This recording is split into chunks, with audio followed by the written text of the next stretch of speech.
ওকে, আজকে আমাদের আলোচনার বিষয় হচ্ছে যে যদি আমরা বলি যে কি কন্ডিশনটা আজকে আমাদের social condition of Rigvedic Aryans and হচ্ছে changes, what was the changes in the later Vedic period. ঠিক আছে, মানে ঋগ্বৈদিক যুগে আর্যদের সামাজিক অবস্থা কেমন ছিল এবং পরবর্তী বৈদিক যুগে এর কি কি পরিবর্তন হয়েছিল সেটা সম্পর্কে আজকের ক্লাসে আমরা আলোচনা করব। দেখো, তোমাদের যারা মানে মেজরে হিস্ট্রি নিয়েছো তাদের ক্ষেত্রে বলবো যে পড়ার ক্ষেত্রে যখন তোমরা পড়বে ভাববে না কখনো তোমরা হচ্ছে একটা পড়া পড়ছো বা ডিটেলসে সেটা পড়বে, এরকম টাইপের ভাবনা চিন্তাগুলো যে মুখস্থ বিদ্যার মধ্যে রাখবে সেটা কিন্তু দূর করো। আমি পড়াগুলোকে ডিটেলসে পড়বো ঠিকই, কিন্তু পড়াগুলোকে তো আমাকে মাথাতেও রাখতে হবে। শুধুমাত্র খাতার মধ্যে স্টোরেজ বা নোটের মধ্যে স্টোরেজ অবস্থায় থাকলে কিন্তু চলবে না। তোমাদের যে কোনো পড়াগুলোকে সবসময় মাথার মধ্যে স্টোরেজ করা শেখো, আর যত বেশি মাথার মধ্যে তোমরা স্টোরেজ করতে পারবে তত তোমাদের পক্ষে সেটা ভালো হবে। ক্লিয়ার? চলো শুরু করছি আজকের ক্লাসটা। প্রথমে যদি আমরা বলি ঋগ্বৈদিক যুগের সোসাইটি যদি কথা আমরা বলতে চাই তাহলে সবার প্রথমে আমরা বলবো পরিবার ব্যবস্থা। ঋগ্বৈদিক যুগে পরিবার কেমন ছিল বা পরিবার ব্যবস্থা কেমন ছিল সেটা আমরা একটু জেনে নিই প্রথমে। ঠিক আছে, সামাজিক অবস্থা বলতে গেলে ঋগ্বৈদিক যুগে কি আসবে? পরিবার ব্যবস্থা। এবার পরিবার ব্যবস্থা আলোচনা করার পূর্বে আমরা যদি ঋগ্বৈদিক যুগকে আমরা ডিভাইড করি তাহলে আমরা মূলত দুটো ভাগে ভাগ করি ঋগ্বৈদিক যুগকে। একটা বৈদিক এজ বলি, একটা পরবর্তী বৈদিক যুগ বলি। একটা বৈদিক যুগ, একটা পরবর্তী বৈদিক যুগ, মানে ঋগ্বৈদিক যুগ। ঠিক আছে, এবার এই যে ঋগ্বৈদিক যুগ বলি যে সময়কালটাকে, সেই সময়কালটা 1500 থেকে তোমার 1000 খ্রিস্টপূর্বাব্দ পর্যন্ত যে সময়কাল, সেই সময়কালটাকে আমরা ঋগ্বৈদিক এজ বলি বা ঋগ্বৈদিক যুগ বলি। আর হচ্ছে 1000 খ্রিস্টপূর্বাব্দ থেকে 600 খ্রিস্টপূর্বাব্দ পর্যন্ত এই যে সময়কালটা রয়েছে এই সময়কালকে আমরা বলি পরবর্তী বৈদিক যুগ। ক্লিয়ার? আচ্ছা, এবার এই যুগে যদি আমরা পরিবার ব্যবস্থা প্রথমে ঋগ্বৈদিক যুগ জানবো এবং তারপরে পরবর্তী বৈদিক যুগের ব্যবস্থা সম্পর্কে আমরা জানবো। তাহলে ঋগ্বৈদিক যুগের পরিবার ব্যবস্থা কেমন ছিল সেটা আমরা একটু জেনে নেই। সবার প্রথমে দেখো, ঋগ্বৈদিক যুগের সমাজ কিন্তু ছিল বিভিন্ন উপজাতিতে বিভক্ত। তাহলে প্রথম দিকে আমরা যদি বর্ণ ব্যবস্থা আমরা পড়ি, সেই বর্ণ ব্যবস্থা সম্পর্কে দেখতে পারি আমরা ব্রাহ্মণ, ক্ষত্রিয়, বৈশ্য, শূদ্র আমরা দেখবো, এগুলো আমরা ধাপে ধাপে জানবো বিষয়গুলো। কিন্তু প্রথমত আমরা পরিবার ব্যবস্থা যদি বলি তাহলে ঋগ্বৈদিক যুগের সমাজ কিন্তু বিভিন্ন উপজাতিতে বিভক্ত ছিল, এটা আমরা বলতে পারি, মানে অনেকগুলো সাবকাস্ট ছিল। ঠিক আছে, আচ্ছা, তারপরে কি বলছে? এই উপজাতি বসতির প্রাথমিক এককই ছিল গ্রাম। তাহলে এই যে এদের যে বসবাসের যে স্থান ছিল সেই জায়গাটাকে আমরা বলি গ্রাম বলি। ঠিক আছে, এবং গ্রামগুলো গড়ে উঠেছিল কতগুলো কিন্তু পরিবার নিয়ে, কতগুলো গৃহকে নিয়ে। ঠিক আছে, এবং ঋগ্বৈদিক যুগে আমরা দেখি যৌথ পরিবারের অস্তিত্ব ছিল। যৌথ পরিবার মানে জয়েন্ট ফ্যামিলি। যেমন মনে করো সকলে মিলে যদি একটা পরিবারের মধ্যে আমরা থাকি, যখন আমি সোশ্যোলজি তোমাদের মেজর পড়াই বা সোশ্যোলজি মাইনর পড়াই তখন কিন্তু আমি সেই যৌথ পরিবার নিয়ে দেখবো আমার ক্লাস আছে, সেখানে আমি আলোচনা করেছি যৌথ পরিবারের ওপরে। এবং যৌথ পরিবার মানে হচ্ছে জয়েন্ট ফ্যামিলি, যেখানে সকলে মিলে পরিবারের সদস্যরা একত্রিতভাবে থাকে, তাহলে সেই পরিবারকে আমরা যৌথ পরিবার বলি। তাহলে ঋগ্বৈদিক যুগে কিন্তু আমরা এই যৌথ পরিবারের অস্তিত্ব আমরা পেয়েছি। ক্লিয়ার? তো পরিবার ছিল পিতৃতান্ত্রিক। পিতৃতান্ত্রিক বলতে আমরা কি বুঝি? যে পিতাই হচ্ছে প্রধান বা পুরুষ সদস্যই কিন্তু প্রধান। তাহলে এই ধরনের পরিবারকে আমরা বলি পিতৃতান্ত্রিক পরিবার। তাহলে ঋগ্বৈদিকের যে পরিবার ছিল সেই পরিবার কিন্তু ছিল পিতৃতান্ত্রিক, এবং পরিবারের কর্তাকে কিন্তু বলা হতো ঋগ্বৈদিকে কি গৃহপতি বলা হতো। তাহলে পরিবারের যে কর্তা ছিল সেই কর্তাকে কি বলা হতো? গৃহপতি বলা হতো। গৃহ মানে বাড়ি, এবং বাড়ির যে হেড থাকতো তাকেই কিন্তু বলা হতো গৃহপতি। আশা করি বুঝতে পেরেছো। এবং সন্তান সন্ততির ওপরে কিন্তু পিতা মাতার একটা নিয়ন্ত্রণও থাকতো। তাহলে যদি আমাদের পরিবার পয়েন্টটা বলে তাহলে আমরা বলবো ঋগ্বৈদিক যুগে যে আর্য পরিবারগুলো ছিল সেই পরিবারগুলো নানা উপজাতিতে বিভক্ত ছিল। তাহলে ঋগ্বৈদিক যে আর্যরা কি ছিল? নানা উপজাতিতে বিভক্ত ছিল। এবং এই যে উপজাতি বসতি, এই বসতির প্রথম এককই বা প্রধান এককটাই ছিল হচ্ছে গ্রাম। এবার এই গ্রামগুলো গড়ে উঠতো কি কয়েকটা পরিবার নিয়ে গ্রামগুলো গড়ে উঠতো। এবং ঋগ্বৈদিক যে পরিবার কেমন ছিল? যৌথ পরিবার ছিল বা জয়েন্ট ফ্যামিলি ছিল। এবং এটাকে বলা হতো কুল বলা হতো, কুল। এই যে পরিবারটাকে বলা হতো, এই যৌথ পরিবারকে বলা হতো কুল বলা হতো, কয়রস্যুলা কুল। এবং এই পরিবার ছিল পিতৃতান্ত্রিক, মানে পিতাই ছিল প্রধান, এবং পরিবারের কর্তাকে বলা হতো গৃহপতি। এবং সন্তান যে পরিবারের থাকতো তাদের উপরে বাবা মার কর্তৃত্ব বা হচ্ছে তোমার পিতামাতার কর্তৃত্ব কিন্তু তোমার হচ্ছে মানে থাকতো আর কি সন্তান সন্ততির উপরে। তো আশা করি এই পয়েন্টটা বুঝতে পেরেছো, পরিবার পয়েন্টটা ক্লিয়ার কনসেপ্ট। পরিবার পয়েন্টটা কারো কোনো কনফিউশন আছে পরিবার পয়েন্ট নিয়ে? ঋগ্বৈদিক যদি পরিবার ব্যবস্থা সম্পর্কে বলতে বলে কি কে বলতে পারবে এখন? এনিওয়ান বলো, একটু বলো কে পারবে বলতে? আমি পরিবার ব্যবস্থা আলোচনা করলাম, যতটুকু পারো বলো কে পারবে বলতে।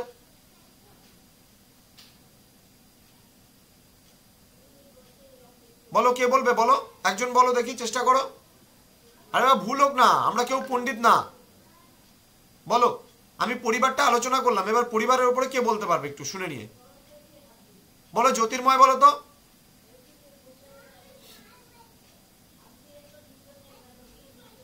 বলো। হ্যাঁ বলো বলো। স্যার পুরুষদের বলা হতো। বলো। ঋগ্বৈদিক যে পরিবারগুলো কি ছিল? একক পরিবার না যৌথ পরিবার ছিল? যৌথ পরিবার। আচ্ছা, পরিবারের প্রধান কে ছিল? একজন পুরুষ সদস্য, যার জন্য পরিবারগুলোকে পিতৃতান্ত্রিক বলা হতো। ঠিক আছে, সমাজ ছিল পিতৃতান্ত্রিক। এবং ঋগ্বৈদিক যুগ নানা মানে ঋগ্বৈদিক সমাজ নানা উপজাতিতে বিভক্ত ছিল মানুষজন।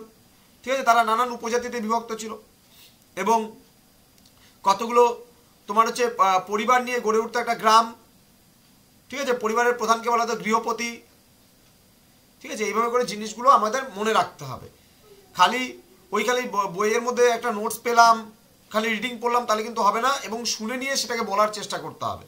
ঠিক আছে, একটা ক্লাস যখন করবা তুমি বা পড়বা, সেই বিষয়টাকে পড়ে নিয়ে তোমাকে বলার চেষ্টা করতে হবে, তাহলেই কিন্তু তোমার হচ্ছে পড়াগুলোকে ভালোভাবে তুমি করতে পারবা। আচ্ছা, এবার আমরা যদি বলি নারীর অবস্থা, যে ঋগ্বৈদিক নারীর অবস্থা কেমন ছিল সেটা একটু জেনে নিই।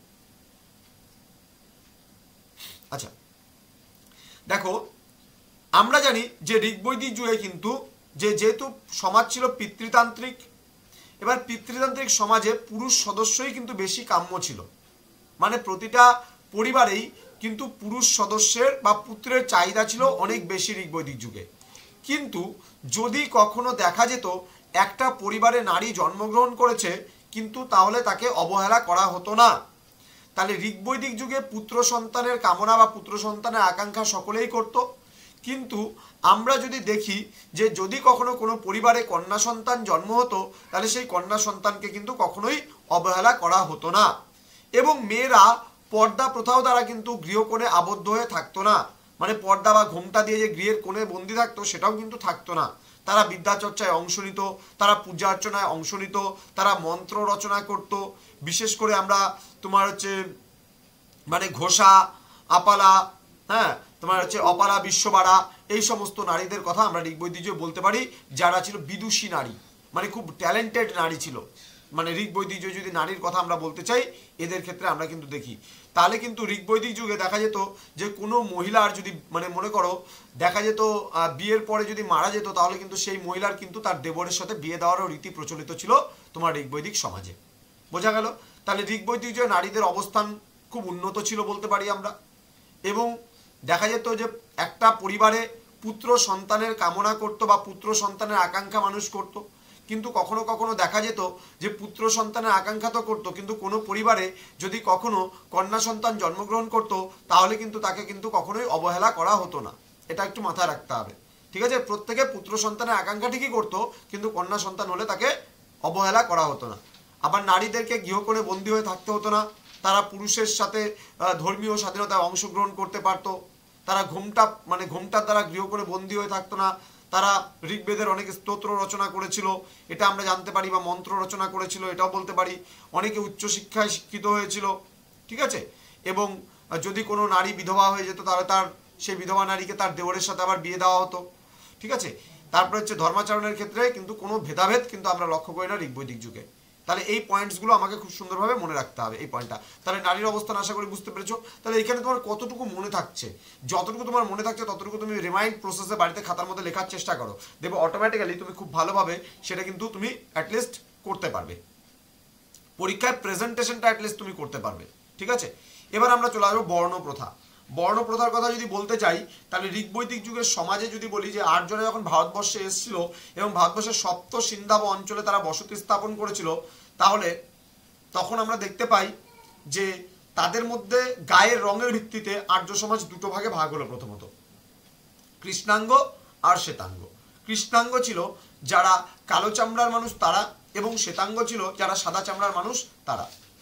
এবং এই কৃষ্ণাঙ্গ এবং শ্বেতাঙ্গ পরবর্তীকালে কি হলো, প্রথমত যে শ্বেতাঙ্গরা সমাজের সমস্ত সুযোগ সুবিধা ভোগ করত, এবং যারা কৃষ্ণাঙ্গ বা কালো চামড়ার মানুষ ছিল ওপরের যে তোমার আমি যে বললাম যে শ্বেতাঙ্গ মানুষ, সেই শ্বেতাঙ্গ মানুষদের সেবা শুশ্রূষা করতো, যত্ন আদি করতো। কিন্তু পরবর্তীকালে পেশার ভিত্তিতে ঋগ্বৈদিক যে সমাজ ছিল সেই সমাজ কিন্তু 4টা ভাগে বিভক্ত হয়ে গেল। কি কি? ব্রাহ্মণ, ক্ষত্রিয়, বৈশ্য, শূদ্র। এবার এই ব্রাহ্মণদের কাজ কি ছিল? এদের স্থান ছিল সমাজে সবার উপরে, এবং ব্রাহ্মণদের কাজ ছিল পূজা অর্চনা করা এবং বিদ্যাচর্চা করা। ক্ষত্রিয়দের কাজ ছিল দেশ শাসন করা এবং দেশ রক্ষা করা। বৈশ্যদের কাজ ছিল যে ব্যবসা বাণিজ্য করা, এবং শূদ্রদের কাজ ছিল ব্রাহ্মণ, ক্ষত্রিয় এবং বৈশ্যদের সেবা করা। তাহলে ঋগ্বৈদিক যুগে আমরা এই বর্ণটা পেলাম। এবার যদি আমরা বলি নেক্সট পয়েন্টের কথা, তাহলে চতুরাশ্রম প্রথা। আচ্ছা, পায়েল বর্মন, শুনতে পাচ্ছ আমার কথা? পায়েল বর্মন প্লিজ, পায়েল বর্মন, পায়েল বর্মন। জ্যোৎস্না মোদক, আমি 3টে পয়েন্ট আলোচনা করলাম এতক্ষণ ধরে, 3টে পয়েন্টের নাম বলো তো কি কি?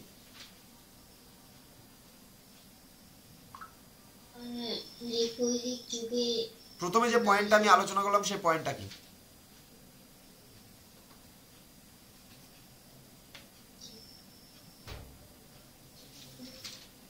ঋগ্বৈদিক যুগে নারীদের অবস্থান। এটা তো 2 নম্বর পয়েন্টটা গেল। প্রথম পয়েন্টটা কি ছিল? প্রথম পয়েন্টটা ছিল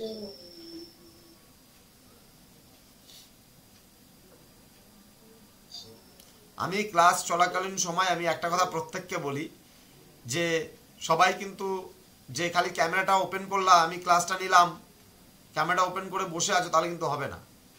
যখন ক্লাসগুলো করাবো মনোযোগ সহকারে ক্লাসগুলো শুনতে হবে, অথবা খাতার মধ্যে কিছু কিছু জিনিস নোট ডাউন করতে হবে। স্যার প্রথমটা পরিবার ছিল না? পরিবার ছিল, প্রথমটা ছিল পরিবার ব্যবস্থা, তারপরেরটা ছিল নারীর অবস্থান, আর 3 নাম্বার কি আলোচনা করলাম পয়েন্টটা? বর্ণ প্রথা। Very good. এই 3টা পয়েন্ট আলোচনা হলো। তাহলে যখন তোমাকে আমি ক্লাসটা করাচ্ছি, ক্লাসেতে প্রত্যেকের ক্ষেত্রে বলছি, আজকে শুধুমাত্র যে 20 জন জয়েন করেছে, আজকে 60-70 জন স্টুডেন্ট অলরেডি গ্রুপের মধ্যে আছে, মাত্র 20 জন স্টুডেন্ট জয়েন করেছে, মানে 4 ভাগের 1 ভাগ স্টুডেন্ট জয়েন করেছো আজকে। এই 4 ভাগের 1 ভাগ ক্লাস করছে, তার মধ্যে কেউ কেউ রেসপন্সই দিচ্ছে না ক্লাসে। মানে জিজ্ঞেস করলাম 10 বার করে, 5 বার করে জিজ্ঞেস করছি, কোনো রেসপন্স নেই। মানে আছে, ক্যামেরা ওপেন করতে বললে ওপেন করবে না, আছে জয়েন করে নিয়েছে, ব্যাস হয়ে গেল।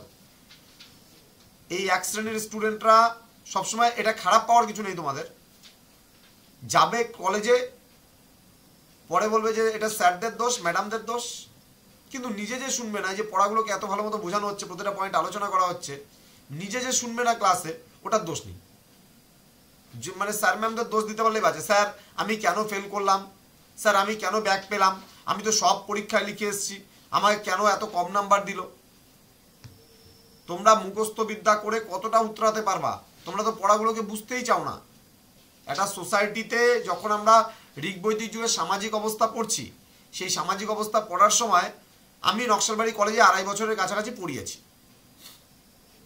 তাহলে এই দীর্ঘ সময়কালে আমার একটা অভিজ্ঞতা অর্জন হয়েছে, যে সেখানে প্রত্যেকটা ক্লাসের মধ্যেই, মানে আমি বাড়িতে অফলাইন বলো অনলাইন বলো, প্রত্যেকটা ক্ষেত্রেই দেখা যায় ক্লাসের মধ্যে যদি ক্লাস নেই, মনে করো 100 জন স্টুডেন্টকে সাপোজ মনে করো ক্লাস যদি নেই, তাহলে দেখা যাচ্ছে তার মধ্যে 10 জন স্টুডেন্ট হয়তো খুব ভালো মতো শুনছে, আর বাকি 90 জন শুনছেই না, কিন্তু ক্লাসে জয়েন করেছে।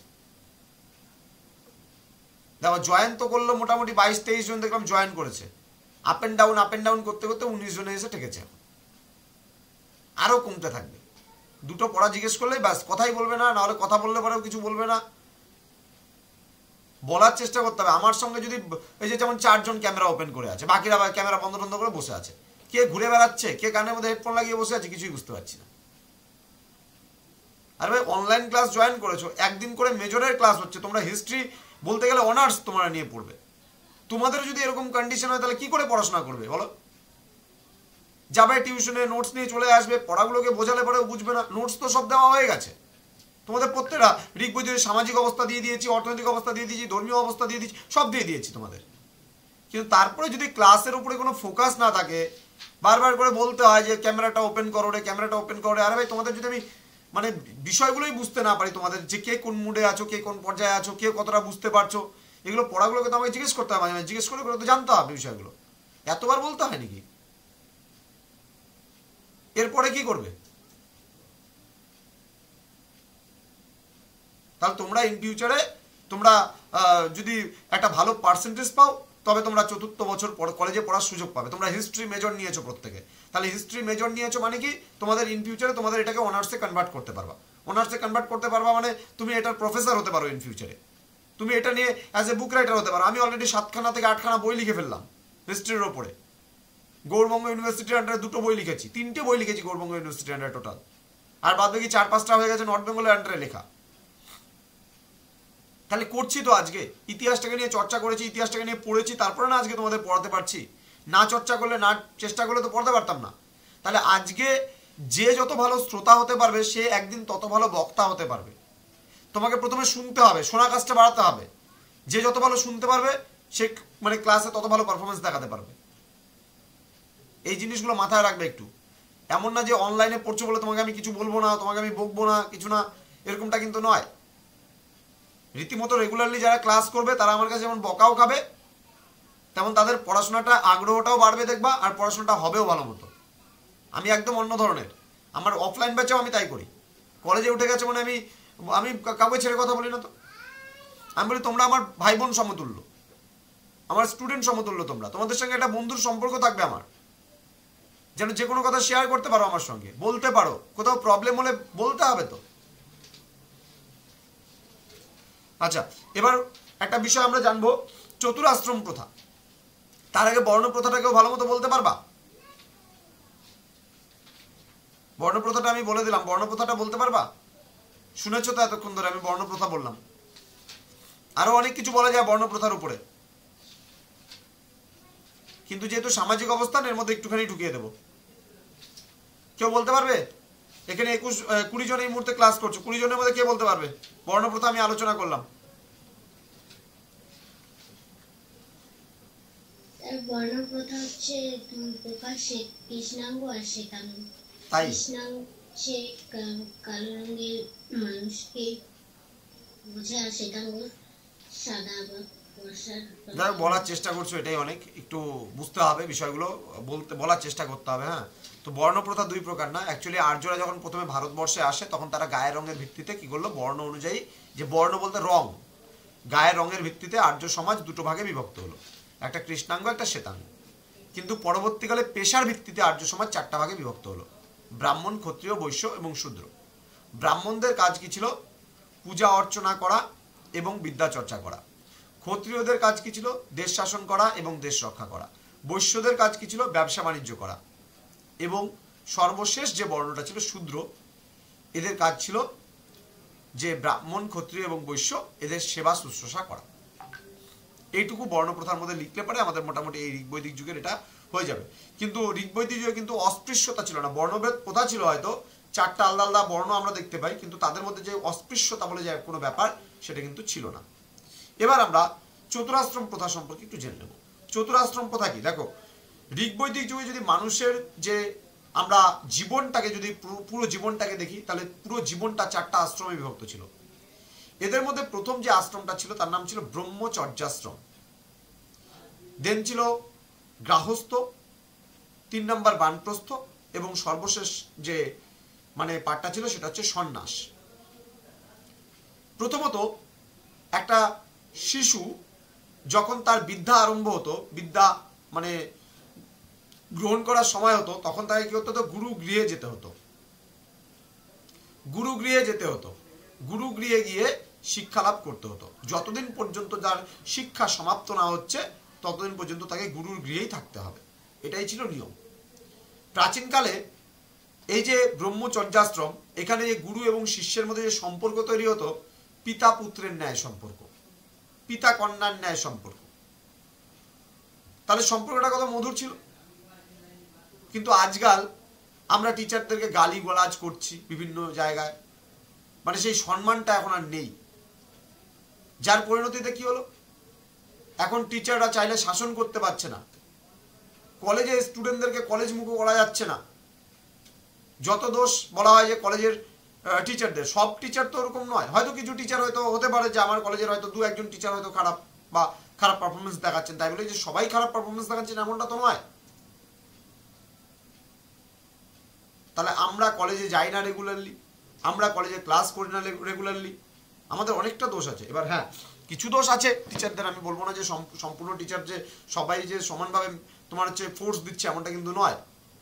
কিন্তু তবে প্রাচীনকালের তুলনায় যদি আমরা এখন বর্তমানকালে দেখি যে শিক্ষক আর ছাত্রছাত্রীদের মধ্যে সম্পর্কটা যেন অনেকটাই ঢিমে হয়ে যাচ্ছে, দিনের পর দিন অনেকটাই ঢিমে হয়ে যাচ্ছে। সেই সম্মান এখন আর দেয় না। আগের যে সম্মান টিচাররা পেত, যে শিক্ষক বলে যে সম্মানটা পেত, সেই সম্মানটা কিন্তু এখন আর নেই শিক্ষকদের, অনেকটাই ঢিমে হয়ে গেছে। তো যাই হোক, তো প্রথম যে আমরা আশ্রমটার নাম বললাম সেটা হচ্ছে ব্রহ্মচর্যাশ্রম। দেন দ্বিতীয় যে আশ্রমটার কথা আমরা জানবো সেই আশ্রমটার নাম হচ্ছে গার্হস্থ্য। যখন বিদ্যা চর্চা শেষ হয়ে যেত, বিদ্যা চর্চা শেষ হয়ে যাওয়ার পরে একজন শিক্ষার্থী যখন যুবক বা যুবতী হয়ে যেত, তখন তাদের বিবাহ করে সংসার জীবন অতিবাহিত করাটাই ছিল গার্হস্থ্য। বোঝা গেল গার্হস্থ্য কি বললাম? তাহলে গার্হস্থ্য বলতে যে গৃহে যে সময়টা অতিবাহিত করতে হচ্ছে সেটাকে বলা হয় মানে বিয়ে করার পরে, এটা দ্বিতীয় আশ্রম। এবং বানপ্রস্থ ছিল তৃতীয় আশ্রম। সেটা হলো বয়স হলে, আরও বয়স হলে পারে, যে যখন আমরা ঈশ্বর চিন্তায় নিমগ্ন থাকার সময়, সেই সময়টাকে বলা হয়েছে এখানে তোমার বানপ্রস্থ। এবং সর্বশেষ হচ্ছে সংসারের মোহমায়া ত্যাগ করে যে সন্ন্যাস, যে মানে জীবন অতিবাহিত করা, সেটাকে বলা হয়েছে সন্ন্যাস আশ্রম। ত্যাগ সবকিছু জীবনের মোহ মায়া ত্যাগ করে যে আশ্রমটা পালন করা হতো সেটা হলো তোমার হচ্ছে সর্বশেষ আশ্রম, সন্ন্যাস। এই চারটা আশ্রম মানুষের জীবনে কিন্তু ছিল। এই মানুষের জীবনকে এই চারটা আশ্রমে ভাগ করা হয়েছে। এবার নেক্সট আমরা জানবো খাদ্যাভ্যাসের ব্যাপারে, যে কি কি খেত ঋগ্বৈদিক যুগের মানুষ। দেখো, ঋগ্বৈদিক যুগের মানুষ যদি বলি আমরা কি খেত, তাহলে সবজি, ফল, দুধ, মাংস, এই সমস্তই ছিল এদের প্রধান খাদ্য। এছাড়া এদের কিন্তু দুধ খেতে খুব ভালোবাসতো, এবং দুধের তৈরি জিনিস, বিশেষ করে পিঠে, পুলি, এগুলো খেতেও কিন্তু ঋগ্বৈদিক যুগের মানুষরা খুব ভালোবাসতো। এবং গোমাংস ভক্ষণের প্রচলন ছিল। গরুর মাংসও কিন্তু প্রাচীনকালে হিন্দুরা কিন্তু ভক্ষণ করত। ঋগ্বৈদিক যুগে কিন্তু মানুষজন গরুর মাংসও খেত। ঋগ্বেদে কখনোই বলা হয়নি গোহত্যা নিষিদ্ধ। ঋগ্বেদে বলা হয়েছিল দুগ্ধবতী গাভী হত্যা নিষিদ্ধ, মানে যেই গরু দুধ দেয় সেই গরুকে হত্যা করা যাবে না। কিন্তু পরবর্তী বৈদিক যুগ যখন আমরা জানবো, সেই পরবর্তী বৈদিক যুগে কিন্তু গোহত্যা নিন্দনীয় বলে কিন্তু বিবেচিত হতো, বা গোহত্যা নিন্দনীয় বলেই কিন্তু মানুষজন কিন্তু যে হিন্দুরা, সেই হিন্দুরা মনে করত। আচ্ছা, এছাড়া আমরা যদি বলি সুরা ছিল সাধারণ পানীয় সেই সময়, এবং সোমরস পানেরও কিন্তু প্রচলন আমরা ঋগ্বৈদিক যুগে দেখতে পাই।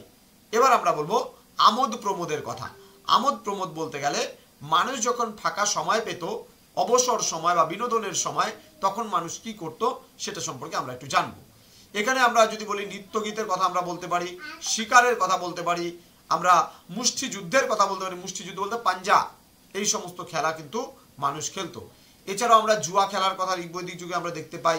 আমরা এখানে নর্তকীর নাচের প্রসঙ্গটা আমরা পাই, এবং জীবনের আনন্দের নানান দিক কিন্তু ফুটে উঠেছিল ঋগ্বৈদিক যুগে মানুষের জীবনে। এবার আমরা পোশাকের কথা যদি বলি, তাহলে বিশেষ করে ঋগ্বৈদিক যুগের মানুষেরা কিন্তু তুলোর তৈরি পোশাক, পশমের তৈরি পোশাক এবং হরিণের চামড়ার তৈরি যে পোশাক, সেই পোশাক কিন্তু তারা প্রস্তুত করত বা তৈরি করত, এবং সেই পোশাকে তারা কিন্তু পরিধান করত। এবং নারী এবং পুরুষ যে পোশাকটা পরতো, সেই পোশাকের মধ্যে খুব একটা যে বিস্তর পার্থক্য বা ফারাক ছিল, সেটা কিন্তু কখনোই আমাদের মানে পরিলক্ষিত হয় না। সেইভাবে কিন্তু নারী পুরুষের মধ্যে যে পোশাকের মধ্যে যে খুব একটা পার্থক্য, সেই পার্থক্যটা কিন্তু আমাদের চোখে পড়ে না, বা আমরা কিন্তু দেখতেও পাই না। এছাড়া বিভিন্ন রং বেরঙের পোশাক তারা পরিধান করত। বিশেষ করে 3টি অংশে তারা পোশাকটা পরিধান করত। বিশেষ করে নিবি বা অন্তর্বাসের কথা বোঝানো হয়েছে, বহির্বাসের কথা বোঝানো হয়েছে, এবং অধিবাসের কথাও কিন্তু বোঝানো হয়েছে।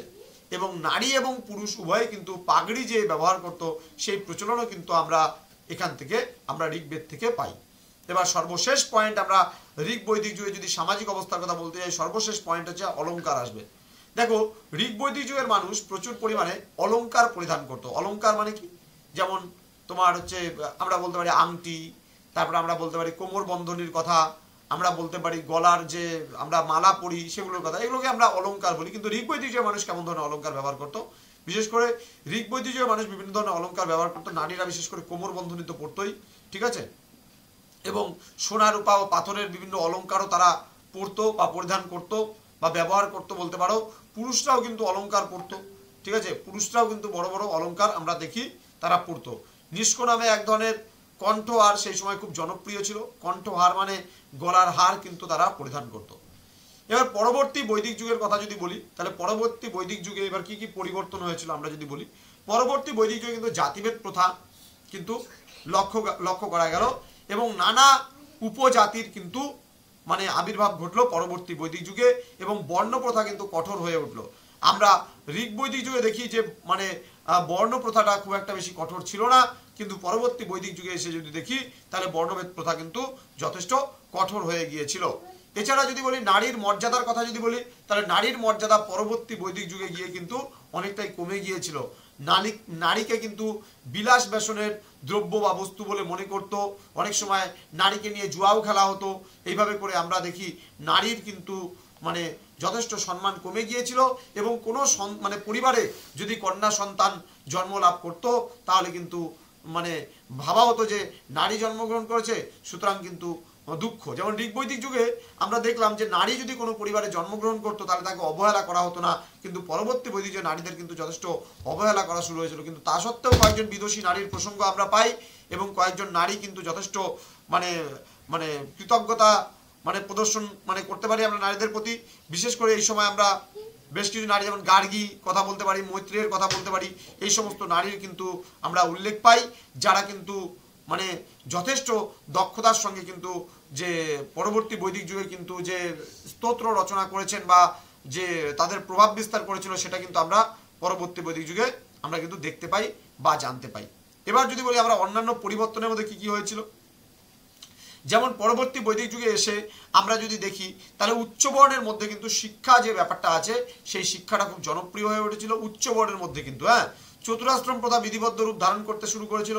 মানে বিধিবদ্ধ রূপ বলতে গেলে আগে যেমন মানুষের জীবনে 4টা আশ্রম কেউ পালন করতেও পারে আবার নাও করতে পারে, এটা কোনো বাধ্যতামূলক ছিল না, কিন্তু পরবর্তী বৈদিক যুগে গিয়ে কিন্তু এটা একটা বাধ্যতামূলক ব্যাপার হয়ে গেছিল যে মানুষকে জীবনে এই 4টা আশ্রম কিন্তু পালন করতেই হতো। এটা কিন্তু আমরা খুব ভালো মতো বুঝতে পারি। এছাড়া গোহত্যা নিন্দনীয় হতে শুরু করেছিল, ঠিক আছে, মানুষজন আগের মতোই যা কিছু খাবার দাবার সব খেত, কিন্তু পরবর্তী বৈদিক যুগে এসে কিন্তু গো হত্যাটা নিন্দনীয় হলো। আর হিন্দুদের মধ্যে এই গো হত্যা বা গোমাংস খাওয়ার রীতিটা আস্তে আস্তে কিন্তু পরবর্তী বৈদিক যুগ থেকে কিন্তু সরতে আরম্ভ করলো। এবং পরবর্তী বৈদিক যুগে যদি আমরা দেখি তাহলে এই সময় বাদ্যযন্ত্রের আবির্ভাব হলো, বেশ কিছু বাদ্যযন্ত্রের আবির্ভাব হলো এবং বাদ্যযন্ত্রের সাথে সাথে কি হলো তোমার হচ্ছে আমরা বেশ কিছু তোমার বিশেষ করে নৃত্যানুষ্ঠান, এই নৃত্যানুষ্ঠানগুলোও শুরু হতে আমরা এই সময় লক্ষ্য করি। এবং সর্বশেষে আমরা বলতে পারি যে ঋগ বৈদিক যুগের তুলনায় কিন্তু পরবর্তী বৈদিক যুগে সমাজের অবস্থা কিন্তু অনেকটাই অবনতি ঘটেছিল এবং মানে সমাজ কিন্তু এক পর্যায় থেকে একটা মানে মানে একটা ভালো একটা পর্যায় থেকে বা উচ্চতর সমাজ থেকে একটা নিম্নতর সমাজের দিকে কিন্তু পা বাড়িয়েছিল পরবর্তী বৈদিক যুগের সমাজ। তাহলে এই ছিল তোমার হচ্ছে ঋগ বৈদিক যুগে আর্যদের সামাজিক অবস্থা এবং পরবর্তী বৈদিক যুগের কি পরিবর্তন হয়েছিল। এটা তোমরা অবশ্যই খুব ভালো করে পড়বা, এই প্রশ্নটা কিন্তু তোমাদের আসার সম্ভাবনা খুব প্রবল। আমি ঋগ বৈদিক যুগে আর্যদের সামাজিক এবং অর্থনৈতিক অবস্থা যেটা রয়েছে এর পরের দিন ক্লাসটা নেব যখন, তখন অর্থনৈতিক অবস্থাটা তোমাদের পড়াবো। আজকে সামাজিক অবস্থা তোমাদের পড়িয়ে দিলাম। এই সামাজিক অবস্থা এবং অর্থনৈতিক অবস্থা এই দুটো অবস্থা কিন্তু ভেরি ভেরি ইম্পর্টেন্ট, পরীক্ষায় আসার সম্ভাবনা কিন্তু একদম প্রবল রয়েছে এই প্রশ্নটা। তো তোমরা খুব ভালো করে পড়বা, আর কোনো অসুবিধা হলে অবশ্যই আমাকে জানাতে পারো। বলো কারো কোনো অসুবিধা আছে? আছে কোনো অসুবিধা? স্যার এমডিসি নিয়ে। হ্যালো।